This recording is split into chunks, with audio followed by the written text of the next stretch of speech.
Alors, du coup, on va prendre Proverbe chapitre 18.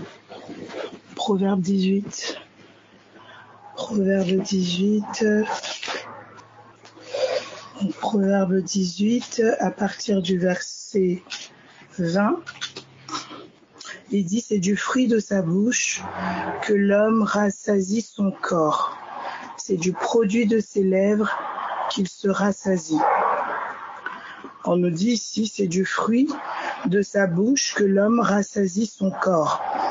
Donc, ce qui est à retenir ici, c'est que, au travers de ce que ce passage nous dit, c'est qu'en fait, on est en train de, comme nous dire que de la bouche peut sortir un fruit. C'est du fruit de sa bouche que l'homme rassasie son corps. Et le fruit qui sort de la bouche vient comme à nourrir en fait le corps de l'homme.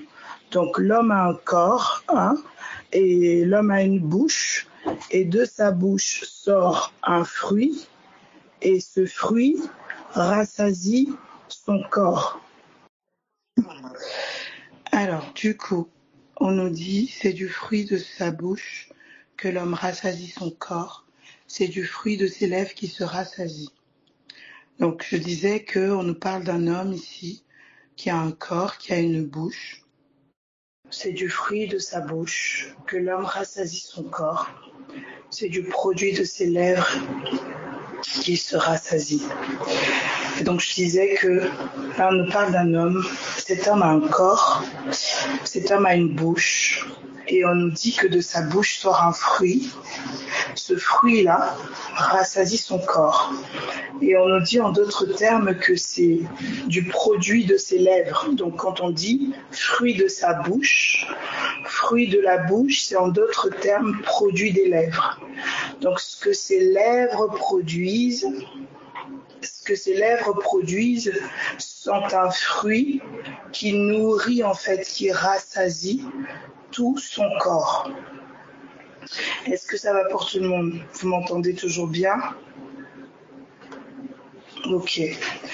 Et quand on va un peu plus loin, au verset 21, on nous dit « La mort et la vie sont au pouvoir de la langue ». Donc on nous dit « La mort et la vie sont au pouvoir de la langue ». Donc regardons bien ce passage. Au début, on nous dit « fruit de la bouche ». Ok. Et on nous apporte encore une plus petite précision. Produit des lèvres. C'est comme si en fait, plus on avance dans la lecture, plus on est en train de nous cibler ce que vraiment il veut dire. Il nous parle du fruit de la bouche.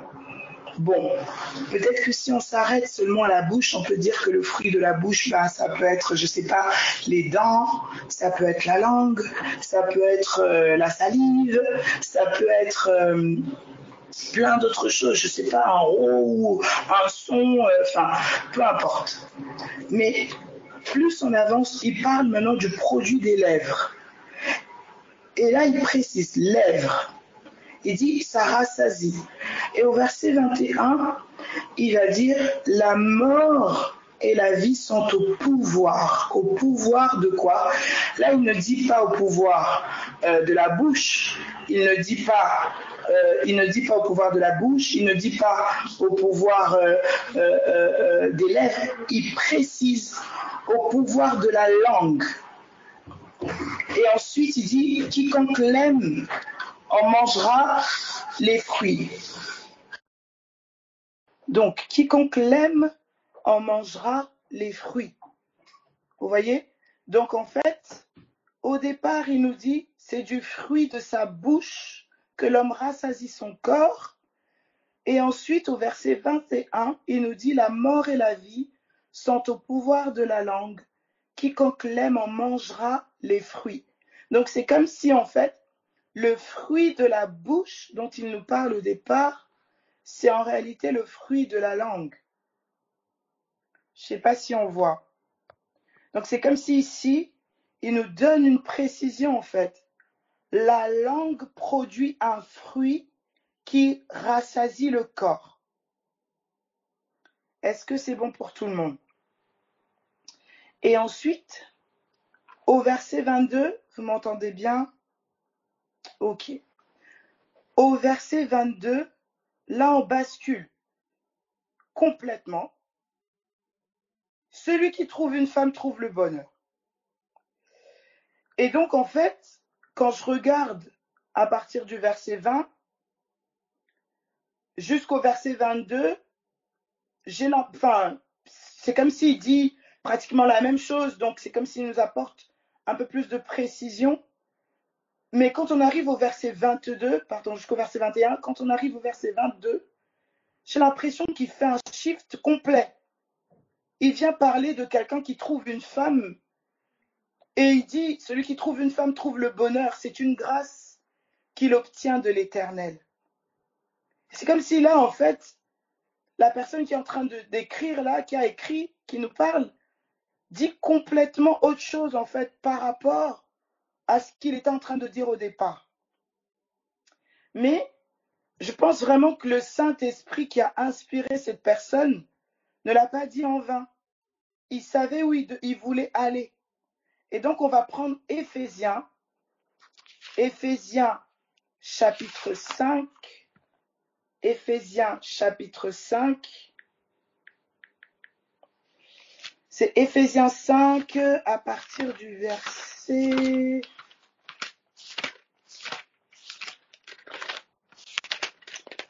On va prendre Éphésiens 5 à partir du verset 27.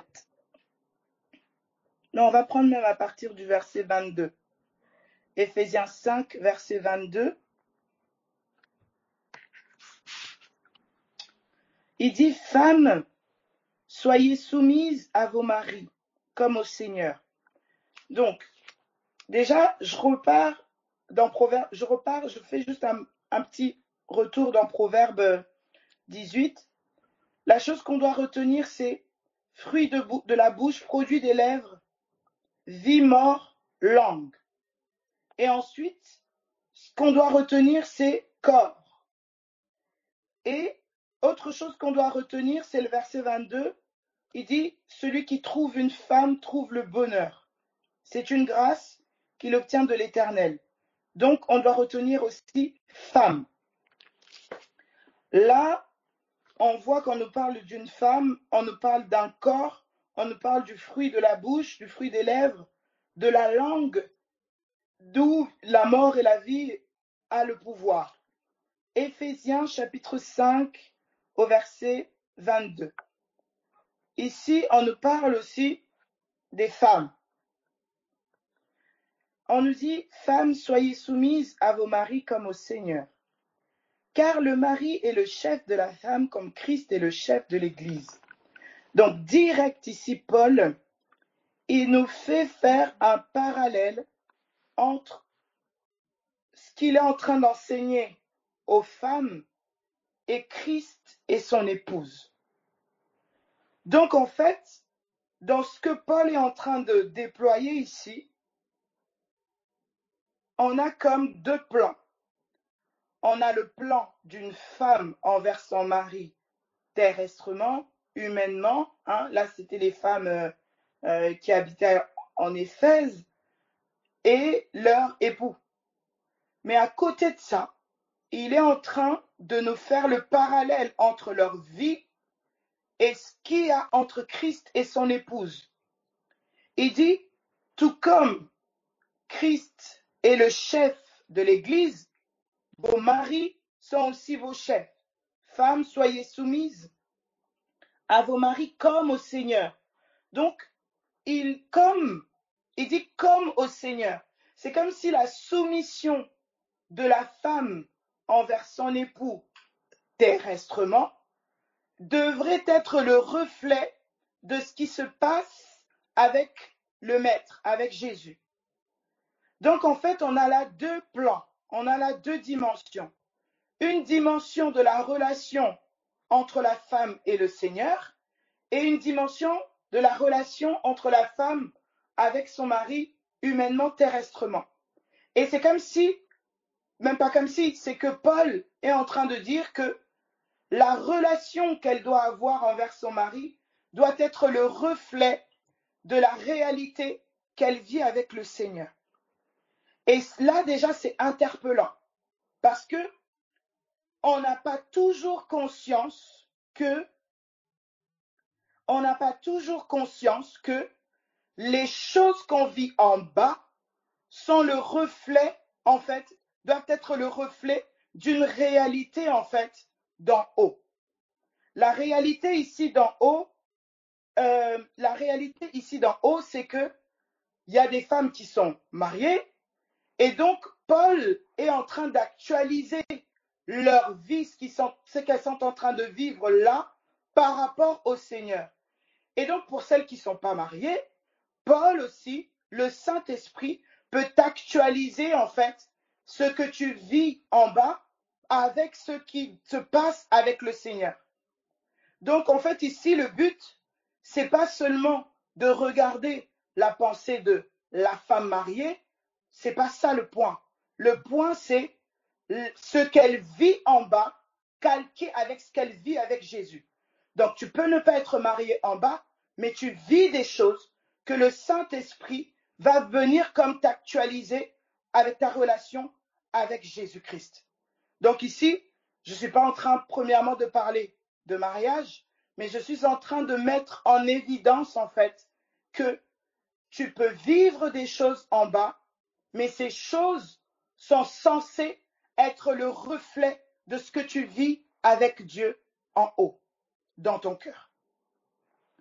Et donc il dit, femmes, soyez soumises à vos maris comme au Seigneur, car le mari est le chef de la femme comme Christ est le chef de l'Église, qui est son corps et dont il est le sauveur.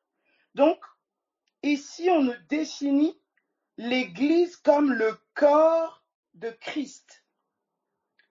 Et ensuite, il dit, or, de même que l'Église est soumise à Christ, les femmes aussi doivent l'être à leur mari en toutes choses. Marie, aimez vos femmes comme Christ aime l'Église et s'est livré lui-même pour elle. Donc, base première ici que j'aimerais poser, c'est que nous, quand on lit les Écritures, il y a un témoignage qui doit en ressortir, c'est celui de Jésus-Christ. C'est-à-dire que je ne viens pas premièrement ici parler de mariage ou de couple d'en bas. Moi, je parle de Jésus-Christ. La pensée qui ressort ici, c'est par rapport à nous, à Christ. Et c'est ce qui est premièrement, en fait, c'est ce que le Saint-Esprit, je pense, nous appelle, en fait, à pouvoir capter, à pouvoir comprendre et à pouvoir saisir. Donc, je peux en bas ne pas vivre certaines choses, mais c'est comme si l'Esprit peut me montrer, en fait, me révéler ces choses-là que je n'ai pas forcément en bas, mais me dire que ces choses, je les vis avec Jésus. Donc, si Christ est l'époux de l'Église, et si je suis l'Église, c'est-à-dire que Christ est mon époux. Et c'est une réalité qui se vit depuis le cœur par la foi. Et donc il dit, Marie, aimez vos femmes comme Christ a aimé l'Église et s'est livré lui-même pour elle. Donc caractéristique ici de Christ comme époux, c'est que pour son épouse qui est l'Église, il se livre. Ensuite, il dit, afin de la sanctifier par la parole, après l'avoir purifiée par le baptême d'eau, afin de faire paraître devant lui cette Église glorieuse, sans tache ni ride, ni rien de semblable, mais sainte et irrépréhensible. Donc, Jésus a purifié son Église par sa parole. Et il dit, c'est ainsi que les maris doivent aimer leurs femmes comme leur propre corps. Celui qui aime sa femme s'aime lui-même. Et là, c'est interpellant, parce qu'il est en train de dire ici que le mari, donc l'homme, doit aimer sa femme comme son propre corps. Donc Paul est en train de nous faire un parallèle entre la femme et le corps. Entre la femme et le corps. Donc il dit, aimez vos femmes comme vos propres corps. Donc c'est comme si là, il présente la femme comme étant le corps de l'homme. Tout comme il présente l'Église comme étant le corps de Christ. Donc en fait, en tant qu'Église, je suis le corps de Christ. Et on te dit que Christ a sanctifié son corps. Donc Christ m'a sanctifié. Christ nous a sanctifiés comment? Par sa parole. Pourquoi? Parce que je suis son corps. Et donc on retient ici femme, corps. Est-ce que ça va?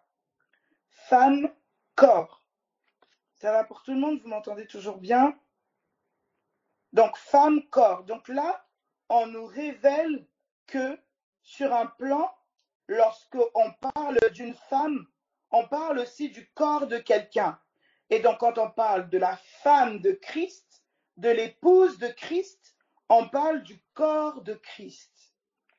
Donc on revient maintenant dans Proverbe 18 qu'on était en train de lire, où j'étais en train de dire que au verset 22, je trouvais que c'était un peu à côté de ce qui est décrit au départ. Femme, corps. Verset 20. Proverbe 18, verset 20, il dit, c'est du fruit de sa bouche que l'homme rassasie son corps. Et on a vu dans Éphésiens que femme est apparentée au corps. Donc ici, si on doit reformuler, on pourrait dire que c'est du fruit de sa bouche que l'homme rassasie sa femme. Vous voyez?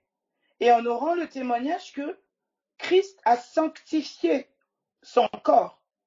Il a purifié son corps par sa parole. C'est-à-dire que le fruit de la bouche de Jésus, ses paroles, ont sanctifié son corps, qui est l'Église. Ici, on nous dit c'est du fruit de sa bouche que l'homme rassasie son corps. En d'autres termes, l'homme rassasie sa femme. C'est du produit de ses lèvres qui se rassasie. La mort et la vie sont au pouvoir de la langue. Quiconque l'aime en mangera les fruits. Celui qui trouve une femme trouve le bonheur. On a vu femme, corps. Donc on peut remplacer ici, celui qui trouve un corps trouve le bonheur. Est-ce que ça va? C'est-à-dire qu'en fait, si l'Église est le corps de Christ, quand Christ a trouvé l'Église, il a trouvé le bonheur. Quand Christ a trouvé l'Église, il a trouvé le bonheur. C'est-à-dire que quand Christ nous a trouvés, il a trouvé son bonheur. Ah, parfois ces pensées peuvent venir. Moi, je fais le bonheur de personne, je suis là comme ça, j'arrive à rien, etc. Ici, c'est comme si le Saint-Esprit dit que Jésus, en ayant trouvé son corps, en ayant trouvé son épouse, et parce que tu es son corps, Christ a trouvé son bonheur. La femme est le bonheur de l'homme. Le corps est le bonheur de l'homme.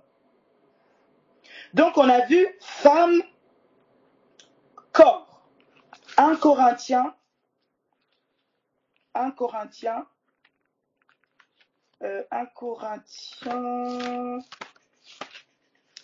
pense que c'est chapitre 11.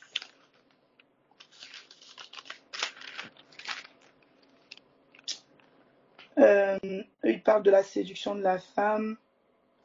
C'est pas 1 Corinthiens, c'est dans 2 Corinthiens. Nanana, tac, tac, tac, tac, tac. 2 Corinthiens 11, voilà.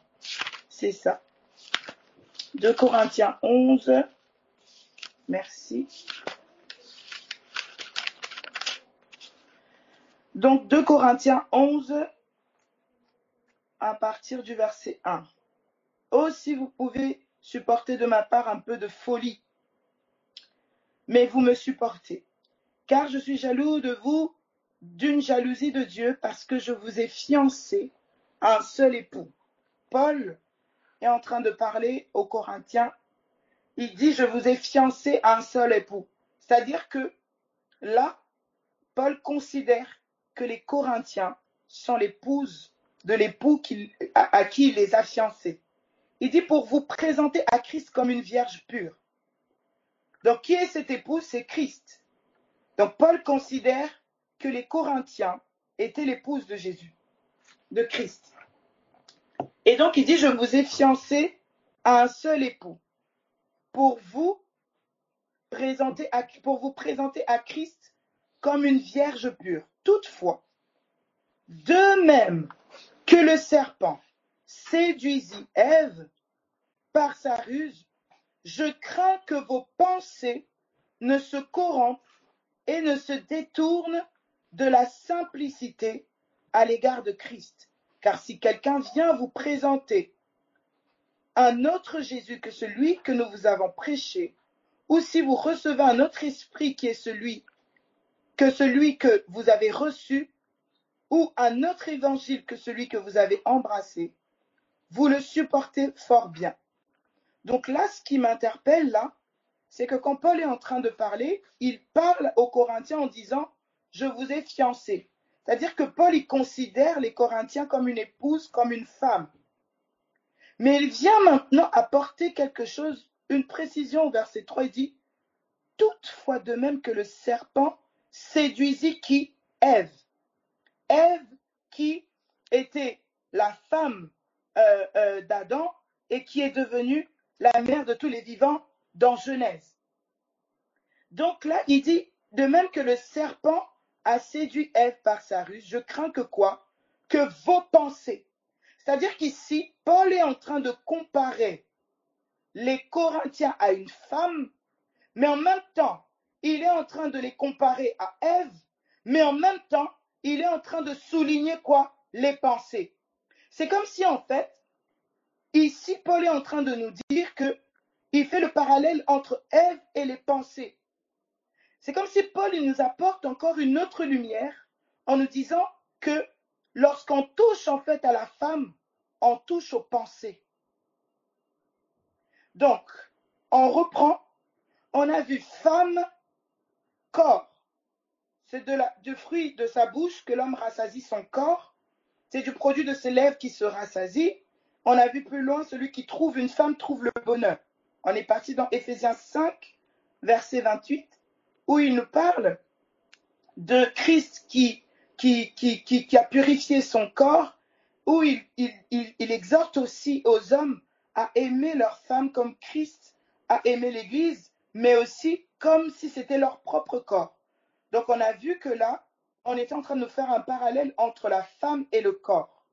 Et ici, dans 2 Corinthiens, on est en train de nous faire maintenant ce parallèle-là entre Ève, une femme, et les pensées. Donc on repart encore dans Proverbe 18. Et là, on va reformuler.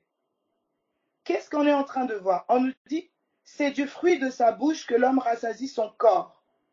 Ok, corps, femme. Ok, donc l'homme rassasie sa femme. Mais elle nous a apporté encore une autre précision, pensée. Donc, c'est du fruit de sa bouche que l'homme rassasie ses pensées. Et là, c'est interpellant. C'est comme si, en fait, je nourris mon intérieur, mes pensées, par ce que je parle. Et donc, il continue, il dit, c'est du produit de ses lèvres qu'il se rassasie. Et là, il nous précise, la mort et la vie sont au pouvoir de la langue, quiconque l'aime en mangera le fruit. Celui qui trouve une femme trouve le bonheur. Et là, il dit, celui qui trouve une femme, donc celui qui trouve un corps, celui qui trouve une pensée, trouve le bonheur. C'est comme si, là, le bonheur d'un homme était lié à la pensée qu'il trouve. Je ne sais pas si vous voyez. Est-ce que c'est clair pour tout le monde? Ce qui fait le bonheur de l'homme, c'est de trouver une femme. Et donc, on est en train de dire ici que ce qui fait le bonheur d'un homme, c'est de trouver une pensée. Et pensée, ça peut être mentalité. Vous voyez? Ça peut être mentalité. Quand on parle de pensée, ça peut être mentalité. C'est-à-dire que la mentalité que tu as, la pensée que tu as, fait ton bonheur. Ou pas. Matthieu chapitre 6, c'est-à-dire que là, en fait, il faudrait qu'on comprenne cette chose, c'est que le problème, c'est pas de dire que moi, je nage dans le bonheur ou pas. Le bonheur ne se définit pas par les biens que tu as à l'extérieur. Le bonheur ne se définit pas par tout ce que tu peux avoir à l'extérieur ou charnellement. Le bonheur est premièrement lié à la pensée que tu as, à la femme que tu trouves. Donc si le Christ, c'est l'homme, et donc la femme, c'est son corps, la femme, c'est sa mentalité. C'est-à-dire que l'Église, c'est vraiment l'image de la mentalité de Christ. Et ce n'est qu'en cela que Christ trouve son bonheur. Donc je fais le bonheur de Christ quand je suis sa mentalité, quand je suis sa pensée, quand j'ai sa pensée en moi. Et donc, moi-même, si je suis un homme qui rassasie son corps par le fruit de sa bouche, etc., c'est-à-dire que le bonheur que je le trouve dans les pensées qui m'animent. Quelle est la femme vers qui tu livres ta vigueur? Quelle est la femme que tu as à tes côtés? Quelle est la pensée, la mentalité que tu as? Parce que c'est elle qui fait le bonheur. Donc le bonheur, ce n'est plus. Ici, le Saint-Esprit est comme en train de redéfinir le bonheur. Il y en a, par exemple, qui disent, là, le passage là, celui qui trouve, une femme trouve le bonheur. J'aime bien quand, parfois, un grand le dit, il dit, mais il y en a qui ont trouvé des femmes, qui ont trouvé le malheur. Ils ne sont pas heureux dans leur foyer. C'est-à-dire que cette parole-là ne s'appliquait pas premièrement en bas. Ça ne s'appliquait pas premièrement à un mariage terrestre. C'est-à-dire que tu peux être terrestrement pas marié, mais trouver le bonheur. Parce que tu as trouvé une pensée, une mentalité, un corps. Femme, corps, femme, pensée. La pensée que tu trouves fera ton bonheur ou alors ton malheur. Et c'est ça qu'on va voir dans Matthieu. C'est Matthieu 6, je pense. C'est dans Matthieu 6 où il dit, ne vous amassez pas, tac, tac, tac, par de la lumière ténèbres. Alors, Matthieu 6, tac, c'est à partir du verset 19. C'est ça. Matthieu 6, 19. Il nous dit, ne vous amassez pas de trésors sur la terre où la teigne et la rouille détruisent. Il pose déjà cette chose-là. Ne vous amassez pas de trésors sur la terre où la teigne et la rouille détruisent. C'est-à-dire qu'en fait, ici, ce qu'on est en train de voir, c'est que les choses terrestres sont emmenées à passer. Les choses d'en bas sont emmenées à passer. C'est-à-dire que là, ici, le maître est en train de parler, il dit, la teigne et la rouille détruisent. Et un voleur peut même venir percer et dérober. On peut te les voler. Mais, amassez-vous des trésors où? Dans le ciel. Où la teigne et la rouille ne détruisent point et où les voleurs ne percent ni ne dérobent. C'est-à-dire que là, il y a des trésors.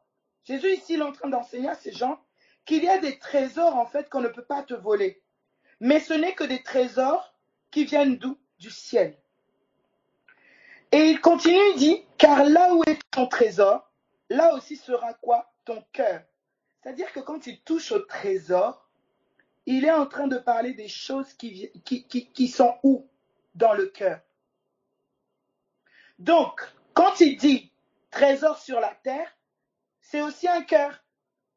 Quand il dit trésor dans le ciel, c'est aussi un cœur. On a deux types de cœurs ici, où des trésors, en fait, peuvent être. Soit un cœur terrestre, soit un cœur céleste.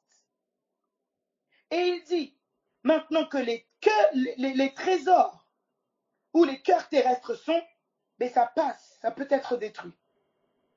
Mais ceux du ciel, non. On a là deux types de cœurs. Il continue, il dit, verset 22, et c'est là que c'est interpellant. Il dit, l'œil est la lampe du corps. L'œil est la lampe du corps. Donc, quand on regarde notre corps physique, on nous dit que l'œil est la lampe du corps. Pourquoi? Parce que par l'œil, je vois où je vais. Quand mon œil est en bon état, je sais où je vais. je vais aller aux toilettes, j'ouvre mes yeux. Quand j'ouvre mes yeux, je vois le chemin, la direction vers les toilettes. Je vais aller dans la cuisine, etc., etc. C'est en cela que l'œil est la lampe du corps, parce qu'en fait, il te permet de voir où tu vas. L'œil est la lampe du corps. Mais quand on va aller dans Genèse, chapitre 3, on va voir que, on va le prendre vite fait, Genèse 3,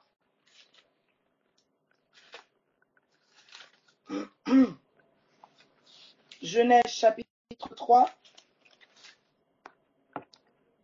à partir du verset, à partir du verset 4, Genèse 3, 4.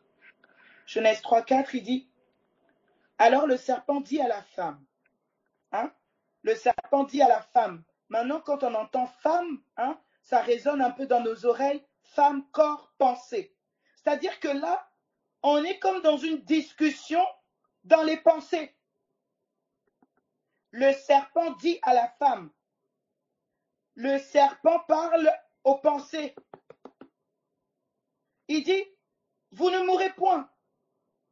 Mais Dieu sait que le jour où vous en mangerez, vos yeux s'ouvriront et que vous serez comme des dieux, connaissant le bien et le mal. Donc ici, Dieu a dit à l'homme de ne pas manger du fruit d'un certain arbre, etc. Et la femme, en fait, va se retrouver au contact du serpent. Et il y a une version, en fait, où ils traduisent le serpent par raisonnement. Donc, c'est comme s'il y a des raisonnements qui viennent parler à la femme, au corps, à la pensée, à l'entendement de quelqu'un. Ici, il dit, vous ne mourrez point, mais Dieu sait que le jour où vous en mangerez, vos yeux s'ouvriront et que vous serez comme des dieux connaissant le bien et le mal. Il dit, vos yeux s'ouvriront, comme si les yeux de l'homme et de la femme étaient fermés. Le serpent, il dit, quand vous mangerez de ce fruit-là, vous verrez, vos yeux vont s'ouvrir. Ça veut dire que les yeux de la femme et de l'homme étaient fermés. Ok? Il dit, vous connaîtrez. C'est-à-dire que vous serez comme des dieux connaissant le bien et le mal. C'est-à-dire qu'une connaissance, c'est comme une ouverture des yeux. Une connaissance qu'on t'apporte est comme une ouverture des yeux. C'est comme une lumière pour ouvrir tes yeux. Et après, il dit, la femme vit. Une fois qu'il a parlé à la femme commence à voir maintenant quelque chose. Qu'est-ce qu'elle voit? Que l'arbre était bon à manger et agréable à la vue, et qu'il était précieux pour ouvrir l'intelligence. C'est-à-dire qu'il y a des choses, en fait, que tu commences à trouver agréables, bien, parce que tu as passé du temps, en fait, avec quelqu'un. Quelqu'un est venu te parler, et donc ça change complètement, en fait, ton regard. Tu commences à considérer que cette manière de penser, cette manière de voir est bonne, ou la chose que je suis en train d'observer est bonne. Ah ben c'est pas mauvais, hein. Ça vient de quelque part. L'Écriture dit qu'à l'homme qu'il n'ait reçu.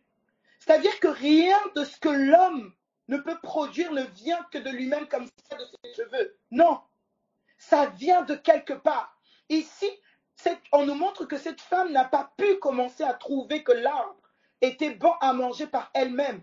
Quelqu'un est venu lui parler. Une fois qu'on lui a parlé, on a ouvert ses yeux. Elle a vu que l'arbre était bon et agréable à manger. Et donc, il continue, il dit, la femme vit que l'arbre était agréable.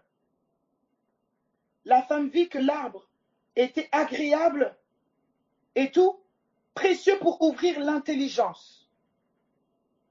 On t'a approché pour que tu puisses avoir ce regard-là. On t'a approché. On t'a approché pour que tu commences à apprécier ces choses que autrefois tu n'appréciais pas, qui ne montaient même pas dans ton cœur. On t'a approché. Et donc il dit, elle vit que l'arbre était bon à manger et agréable à la vue et qui était précieux pour ouvrir l'intelligence. Et le mot intelligence, on peut peut-être aller regarder dans les Strong. Intelligence, c'est quoi? Je ne sais pas si quelqu'un l'a. Le mot intelligence dans les Strong. Hop. Est-ce que quelqu'un l'a?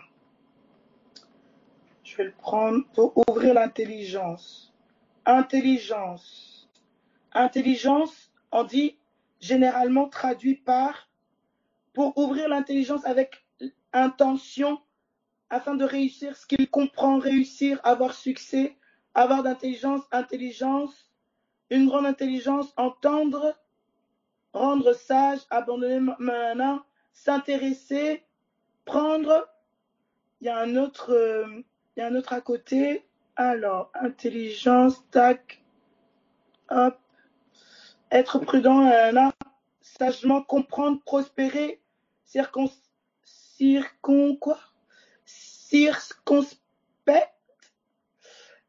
Ensuite, il dit sage, abandonner, manquer de raison, se conduire avec sagesse, instruire, instruire, agir avec sagesse, s'intéresser, prendre garde, chanter, un cantique, être attentif, être instruit, bon sens, prudent, réfléchi, manifester de la sagesse, considérer, comprendre, prospérer, n'avoir pas réussi, habile, guerrier, etc. Donc ici, le mot intelligence là est aussi traduit par comprendre. C'est là que ça m'intéresse, comprendre avec une intention, comme une intention, pour ouvrir son intention, son intelligence, sa compréhension. Et donc il dit, pour ouvrir l'intelligence, elle prit de son fruit et en mangea.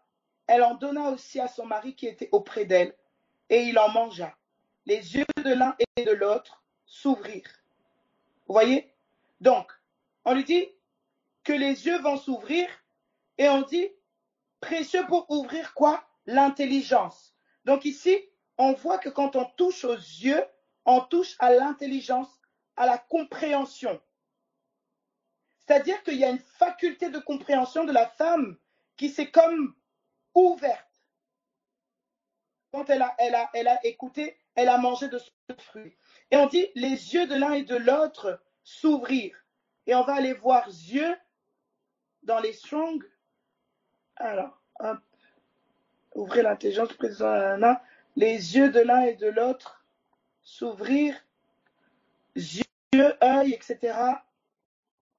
Yeux, œil, regard, regarder, trouver bon, plaire, source, assentiment, agréable, surface, œil, parole, examiner, aspect, regard, iniquité.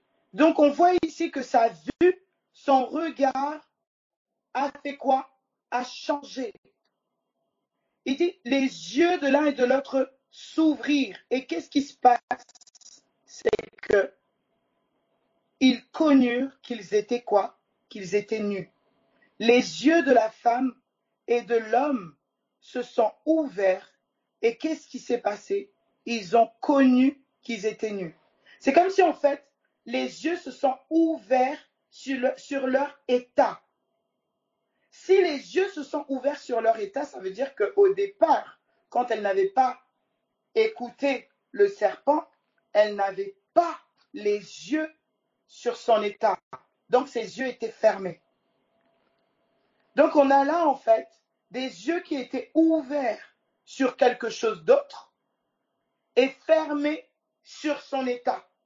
Mais quand elle entend le serpent qui vient lui parler, les yeux s'ouvrent sur le plan de son corps et les yeux se ferment sur l'autre plan. Vous voyez? Et donc là, on voit qu'on apparente les yeux à l'intelligence, faculté de comprendre, etc.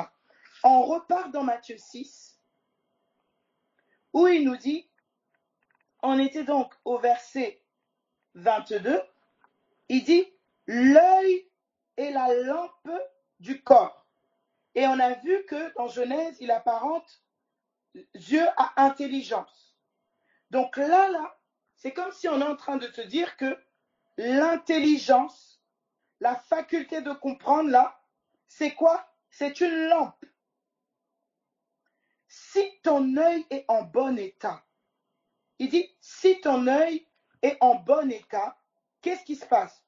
Tout ton corps sera éclairé. Et on le voit, quand quelqu'un est aveugle, il est plongé dans le noir. Vous voyez? Il est plongé dans le noir. Il ne voit pas ce qu'il y a autour de lui, ce qui se passe autour de lui. Il est plongé dans le noir. Et quand quelqu'un voit, ben c'est comme si en fait il est illuminé parce qu'il voit là où il va, il voit ce qui se passe, il comprend, il peut agencer, il peut marcher, il peut courir, il peut avancer, etc.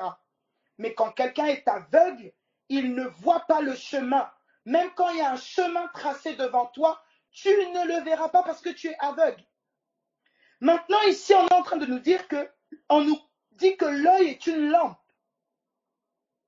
Donc, mon œil physique est une lampe pour mon corps physique.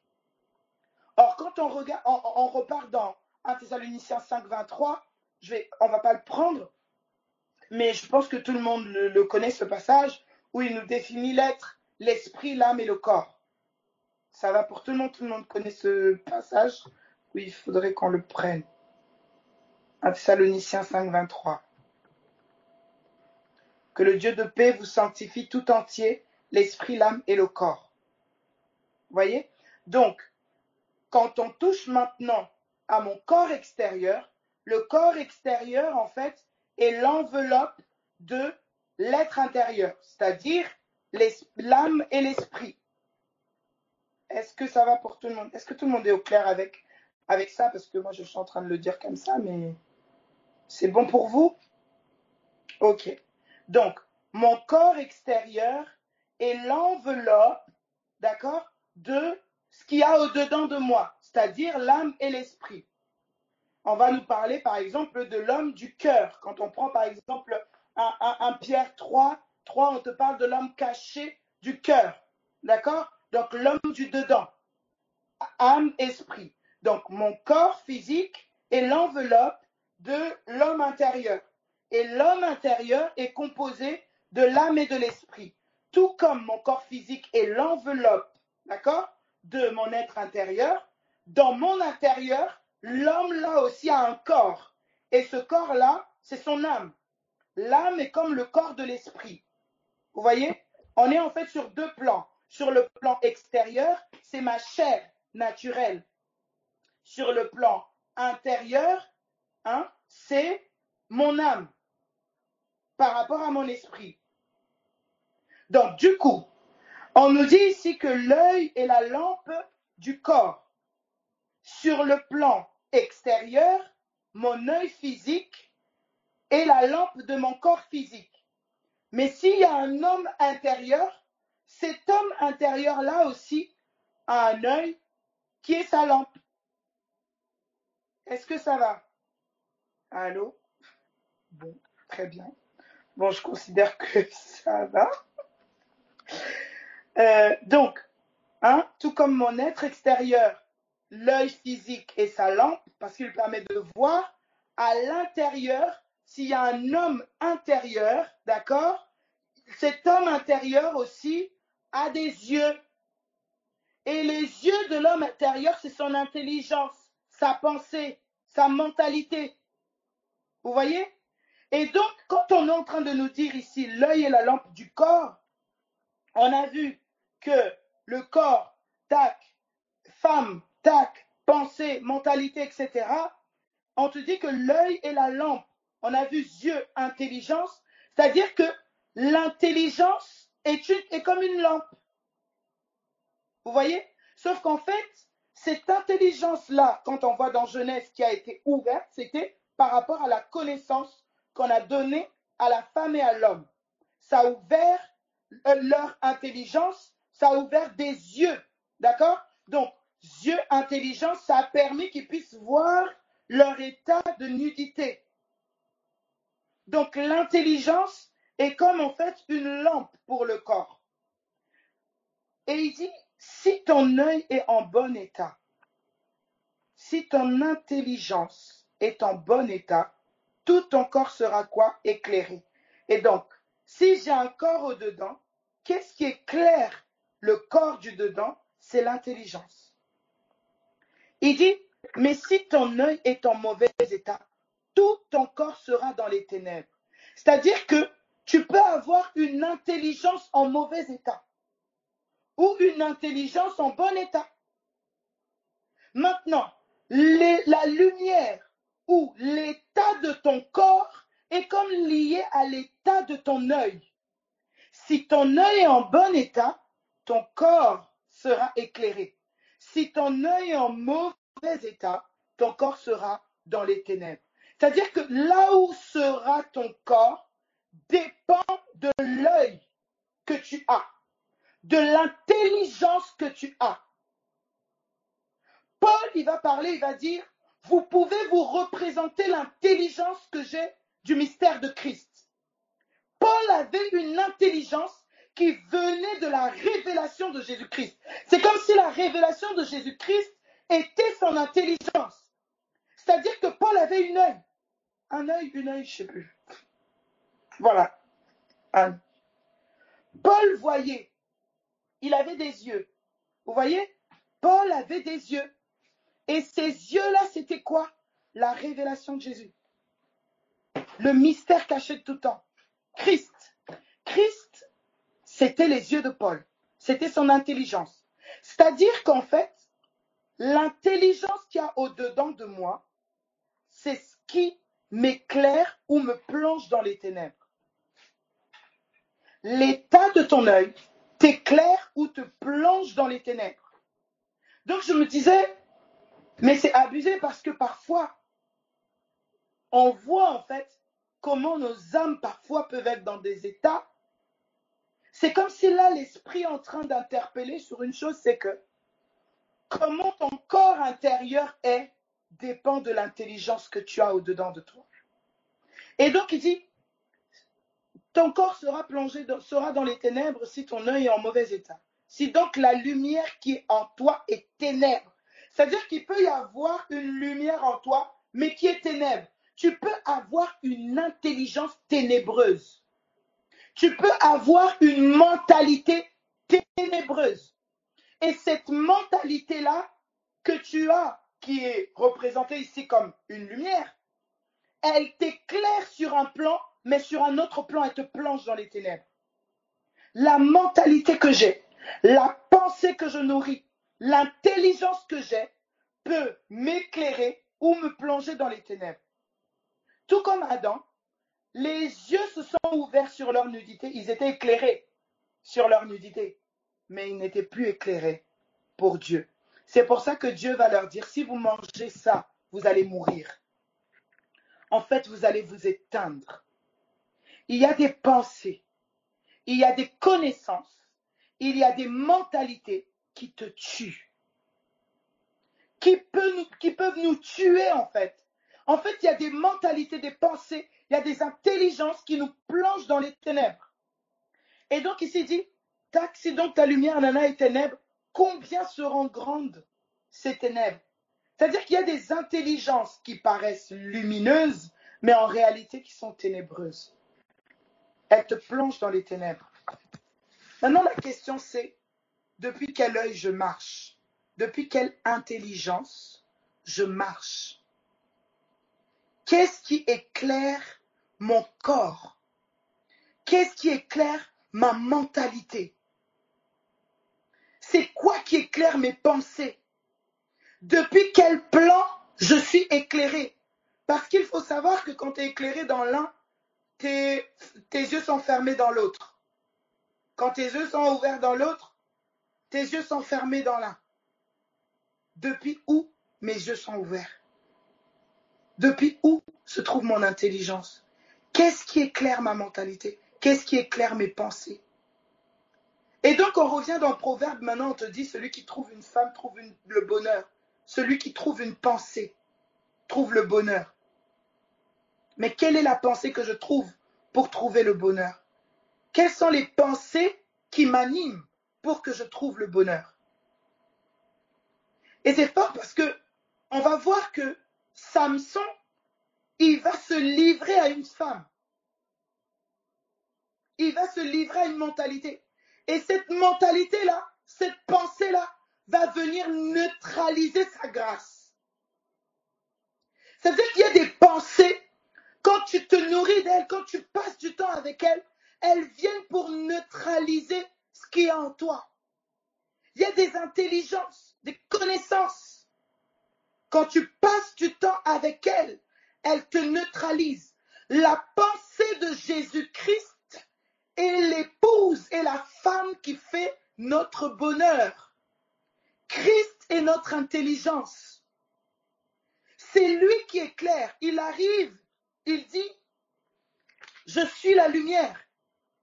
Il dit, je suis la lumière. Et on dit, l'œil est la lampe. Ou encore David qui rend le témoignage, ta parole est une lampe à mes pieds. Christ est la parole.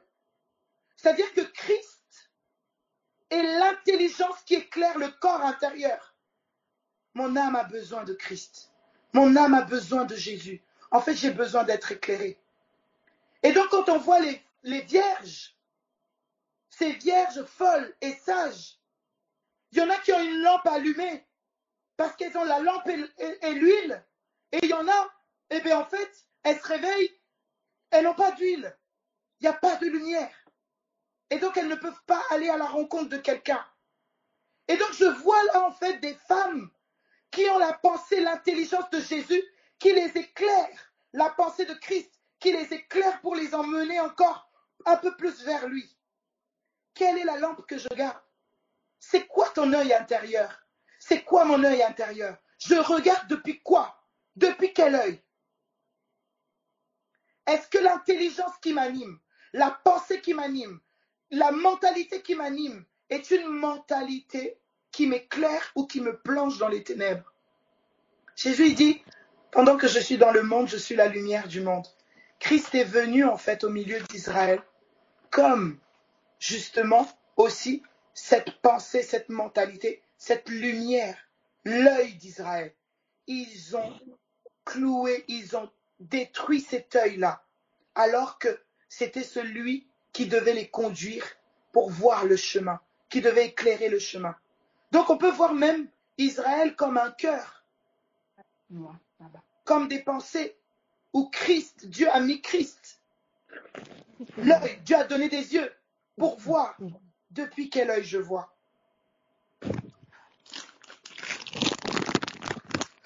Et donc on te dit, celui qui trouve la femme trouve le bonheur. Quelle est la femme que j'ai trouvée? Vous voyez? Quelle est la femme que j'ai trouvée? Quelle est l'intelligence, la pensée que j'ai trouvée? Donc là où je vais être pressé, par exemple, à aller chercher une femme à l'extérieur ou un homme en bas, pensant que c'est là que je vais trouver le bonheur, le Saint-Esprit est en train de dire, premièrement, trouve la vraie intelligence. Trouve la pensée, la bonne pensée, celle qui t'éclairera, parce que c'est de là que commence le bonheur. Le bonheur ne commence pas premièrement à l'extérieur, c'est au-dedans de toi. Et je sais qu'on dit, on ne donne que ce qu'on a. Si tu ne l'as pas au-dedans, tu ne le donneras pas à l'extérieur. Alors, à avoir des quêtes premièrement extérieures, là où au-dedans tu ne l'as pas encore, ne t'attends pas à donner quelque chose que tu n'as pas. Si le bonheur est quelque chose qui commence premièrement dans le cœur, qui commence premièrement au-dedans, si tu ne l'as pas, ne t'attends pas à donner cela à l'extérieur. Et donc pour nous qui croyons, le bonheur ne se résume plus en fait à j'ai ça, j'ai ça, j'ai ça. Si tu n'as pas Jésus, si tu n'as pas l'intelligence qui éclaire, qui est Christ, tu n'as pas le bonheur. Tu n'as pas le bonheur. Et donc la pensée de Jésus devient le bonheur. Vous voyez? Donc là, on part en fait de quelque chose d'en bas et on en dévoile Christ. Christ est tout. Christ est tout. Christ peut devenir le corps. Christ peut devenir l'homme. Christ peut être tout en fait. Christ peut être l'œil depuis lequel je vois, je regarde. Au-dedans, je suis éclairé. Et parfois, on tient des discours du style « Ah, mais moi, elle sombre. Elle est en train de... Elle sombre là, ça va pas, elle sombre. Mais elle sombre. Là, j'entends, elle est plongée dans les ténèbres. Son intelligence, sa pensée, sa mentalité est plongée dans les ténèbres. Elle a besoin de la lumière. Elle a besoin de la lumière. Il est plongé dans les ténèbres. Il a besoin de la lumière. Là où au lieu de confesser que elle est en train de sombrer là-bas et tout, tu entends que là, en fait, son œil est en mauvais état. Son intelligence est en mauvais état. Elle a besoin d'une nouvelle intelligence. Il a besoin d'une nouvelle intelligence. Il y a juste besoin d'être éclairé, d'un œil en bon état. Et donc, même pour moi-même, j'ai besoin d'un œil en bon état. Et cet œil en bon état, c'est Christ. Christ est notre intelligence et donc notre lumière. Et donc, c'est vraiment cette pensée-là. Trouvons des bonnes femmes. Trouvons la bonne femme. Et la bonne femme, c'est la pensée de Jésus. C'est la pensée de Jésus pour mon cœur. En tout cas, je ne sais pas si ça a parlé à quelqu'un, mais voilà, la pensée en tout cas que j'avais. La vraie femme, c'est aussi... Donc là, on voit que Christ, il prend même, sa pensée prend la forme de la femme. Oh, mais comment ça, Christ, la femme? Comment ça, Christ? Mais Christ, c'est l'homme. Oui, Christ, c'est l'homme, mais là, il est en train de prendre la forme aussi d'une femme au-dedans de nous. L'intelligence. Donc, soyons vraiment encouragés et trouvons Jésus, quoi. Trouvons Jésus dans nos cœurs. Trouvons Jésus. Voilà. Bon courage à tout le monde et soyons encouragés.